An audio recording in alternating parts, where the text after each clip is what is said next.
నమస్తే శ్రీమాతృ నమః శ్రీ కృష్ణాయ నమః. ప్రేక్షకులకు స్వాగతం. మళ్ళా మనము ఆ గ్రహాలు అవి ఇచ్చే యోగాలు వాటి ఫలితాల గురించి చక్కగా వివరంగా తెలుసుకుందాము. అయితే ఇప్పుడు మనకి 2026లో 6 గ్రహాలు విశేషమైన ఫలితాలు మనకి ఇవ్వబోతున్నాయి. ఎలాంటి ఫలితాలు అంటే గనక ఈ అంటే మనకి ఇది 100 రోజుల పాటు ఉంటుంది. ఈ జూన్లో 2వ తారీఖున మొదలయ్యి సెప్టెంబర్ 15వ తారీఖు వరకు విశేషమైనటువంటి యోగాలు, తర్వాత అదృష్టాలు, దాంతోపాటు ధనయోగము, పట్టిందల్లా బంగారం కావడము, ఒకటి చాలా అదృష్టాలను ఇవ్వబోతోంది.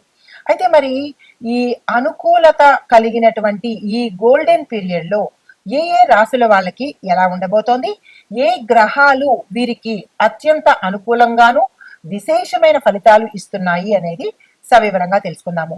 అయితే ప్రస్తుతము ఈ 6 రాశులకు అంటే 5 ప్రధానంగా ఉన్నవి, ఒకటి ఛాయామాత్రంగా ఉండే ఈ గ్రహాలు చాలా అనుకూలంగా ఉన్నాయి. అవి ఏంటంటే శని భగవానుడు, గురువు, రవి, కుజుడు, బుధుడు, శుక్రుడు.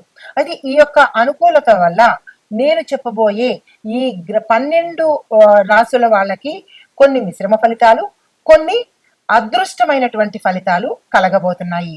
అయితే వీళ్ళు అనుకున్నవన్నీ సాధించుకునేటటువంటి అద్భుతమైన అవకాశం ఇది.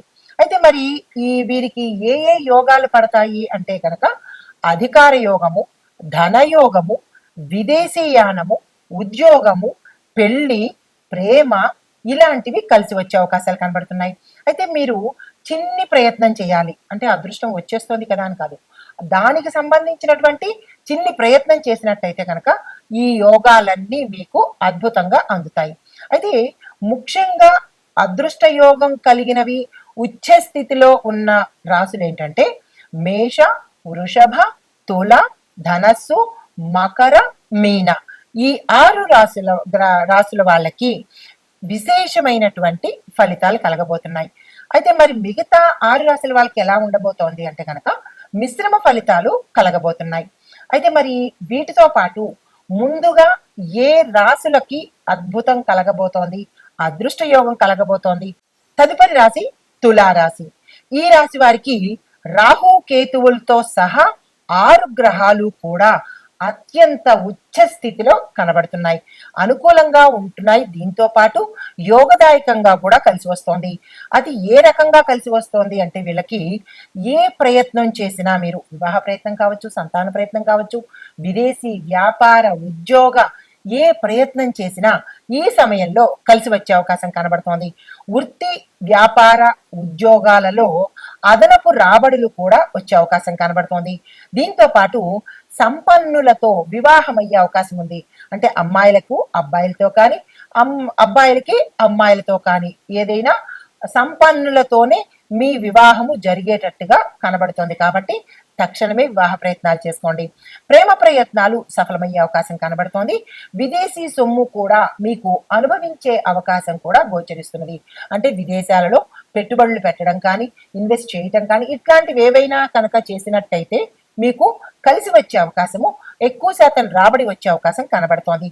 నిరుద్యోగులకు చాలా మంచి మంచి ఆఫర్స్ వచ్చే అవకాశం ఉంది, ప్రయత్నాలు చేసుకోవచ్చు. తర్వాత మిథున రాశి వాళ్ళు చెయ్యవలసిన పనులు ఏంటంటే విష్ణు సహస్రనామ పారాయణ ప్రతిరోజు ఒక్కసారైనా వినే ప్రయత్నం చేయాలి. విద్యార్థులకు మీ యథాశక్తి పుస్తకాలను దానంగా ఇవ్వండి. లేదా అంటే ఇంకా స్తోమత ఉన్న వాళ్ళు ఒక విద్యార్థికి 1 నెల ఫీజు కట్టే ప్రయత్నం చేసినట్టయితే కనుక బుధ అనుగ్రహము ఎక్కువగా పొందే అవకాశం ఉంది. మొక్కలు నాటడము, మీ యొక్క గురువులను అంటే చదువుకునే వాళ్ళైతే మీ గురువులను, లేదా పెద్దవాళ్ళైతే కనుక గురు సంబంధిత అంటే దేవాలయాలకు వెళ్ళడము, గురువులను దత్తాత్రేయ స్వామి వారు లేదా అంటే గురువు సంబంధిత వ్యక్తులను కానీ ఇలాగా గురువులను మీరు గౌరవించే ప్రయత్నం చేయండి. సాధ్యమైనంత వరకు గురువారం రోజు పసుపు రంగు వస్త్రాన్ని ధరించే ప్రయత్నం చేయండి. మీకు చెప్పదగినటువంటి మంత్రము ఓం బ్రాం బ్రీం బ్రౌం సహ బుధాయ నమః. ఈ మంత్రాన్ని 108 సార్లు చదువుకునే ప్రయత్నం చేయండి. మీరు ఇవ్వవలసిన దానాలు పెసలు, పచ్చని వస్త్రాలు ఇవి కనుక దానంగా ఇచ్చుకున్నట్టయితే అంటే మీకున్న ఈ రాజయోగాలు, ఈ అద్భుతమైన ఫలితాలకు ఇది మరింత జోడయ్యి మంచి ఫలితాలు పొందేందుకు అవకాశం కన ఇవి ఈ మేషాది ద్వాదశ రాశుల వారికి ఈ గ్రహాల యొక్క అనుకూలతలు, విశేషమైన ఫలితాలు. అయితే మరి ప్రత్యేకమైనగా అంటే ఏ రాశులు టాప్ లో ఉన్నాయి అంటే కనుక, అంటే అత్యధికంగా లాభాలు పొందేది సింహరాశి వారికి. లాభంలో గురువు ప్లస్ భాగ్యంలో శని, దాంతో పాటు అనేక గ్రహాల యొక్క అనుకూలతలు సింహరాశి వాళ్ళకు ఉన్నాయి. తర్వాత కన్యా రాశి వాళ్ళకి దశమంలో గురువు వల్ల ఉద్యోగము, కెరియరు, అధికారము, రాజకీయము, వ్యాపారము అద్భుతమైన ఫలితాలు ఇస్తున్నాయి. మరి వృశ్చిక రాశి వాళ్ళకి భాగ్యంలో గురువు ఉండడం మూలంగా దైవ బలము, రాజయోగ ఫలితాలు సమగ్రంగా వచ్చేటట్టుగా, అంటే అన్ని అనుకూలతలు మీకు సంపూర్ణంగా అందేటట్టుగా గోచరిస్తున్నాయి. ఈ 3 రాశుల వారికి ప్రత్యేకమైన ఫలితాలు. అయితే మరి ఈ ఫలితాలతో పాటు మనము ఏ మంత్రాలు చదువుకోవాలి, ఇంకా ఏదైనా ఒడిదుడుకులు ఉన్నట్టయితే కనుక ఏ మంత్రాలు చదవాలి, ఏ దానాలు ఇవ్వాలి అనే అంశం కూడా ఇప్పుడు మనం తెలుసుకుందాము. అయితే ఓవరాల్ గా 12 రాశుల వాళ్లకు సిద్ధి కలిగించే మహామంత్రాలు అందరికీ తెలిసినవే అయినప్పటికీ కూడా ఈ 12 రాశుల వాళ్ళు చదవవలసినవి: ఓం గం గణపతియే నమః, ఓం నమ శివాయ, ఓం నమో నారాయణాయ, ఓం శ్రీ మహాలక్ష్మీ నమః, ఓం ఐం హ్రీం శ్రీం సరస్వత్యై నమః, ఓం హం హనుమతే నమః. చివరగా 7వది ఓం త్రయంబకం యజామహే సుగంధిం పుష్టివర్ధనం ఉర్వారుకమివ బంధనాత్ మృత్యోర్ముక్షీయ మామృతాత్. అందరికీ తెలిసిన మంత్రాలే, కానీ మనం చదవడంలోనే చిన్ని లోపాలు చేస్తూ ఉంటాము.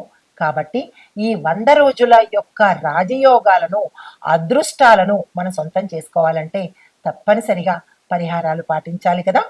ఇది అత్యంత అనువైన సమయము. ఈ సమయాన్ని ఎవ్వరూ వృధా చేసుకోవద్దు. ఈ 12 రాశుల వాళ్ళు గ్రహాలు ఇచ్చే అనుకూలతను మనం సంపూర్ణంగా అనుభవిద్దాము. శుభం భూయాత్.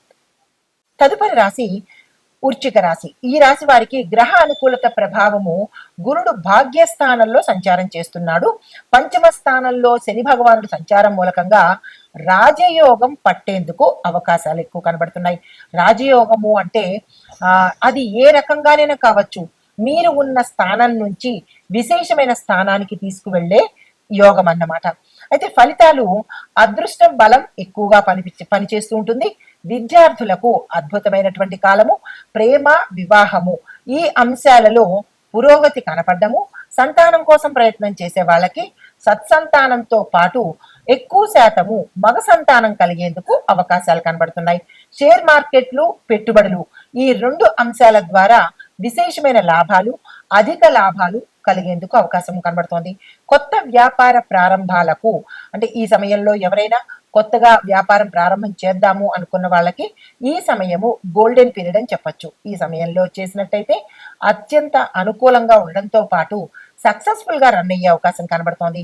దైవానుగ్రహం వల్ల, అంటే ఈ యొక్క గ్రహాల అనుకూలతతో పాటు దైవం కూడా అనుకూలించి ఊహించని లాభాలు, అవకాశాలు వచ్చేటటువంటి సమయము సెప్టెంబర్ 15వ తారీఖు వరకు.